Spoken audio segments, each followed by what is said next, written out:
i7 ગુજરાતનો અવાજ। નમસ્કાર દર્શક મિત્રો, i7 ન્યૂઝ ગુજરાતીની સાથે હું છું આપની સાથે પાયલ બામભણિયા। તો જોઈએ આજના મહત્વના સમાચાર।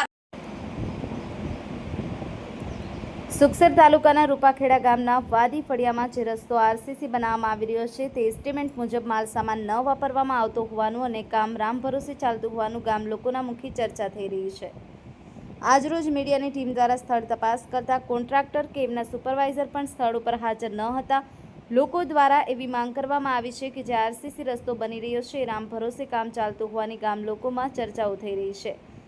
આરસીસી રસ્તામાં લોખંડ પર એસ્ટિમેટ મુજબનું ના વાપરતા હોવાથી લોખંડના સળિયાની પડદી બાંધ્યા વગર સળિયા મૂકેલાનું સ્પષ્ટ જોવાઈ રહ્યું છે અને ગામ લોકો દ્વારા ચર્ચા થઈ રહી છે।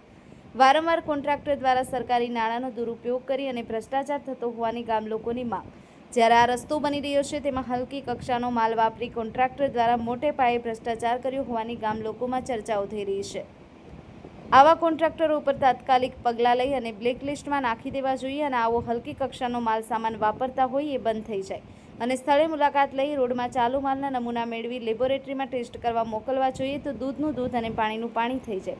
આવા કોન્ટ્રાક્ટરોને લાગતા વળગતા અધિકારીઓ દ્વારા કેમ છાવરવામાં આવી રહ્યા છે તે તપાસનો વિષય છે કે પછી વહીવટીતંત્ર કોન્ટ્રાક્ટરની છાવરી અને સબસલામતના ગાના ગાતા રહેશે તે જોવું રહ્યું।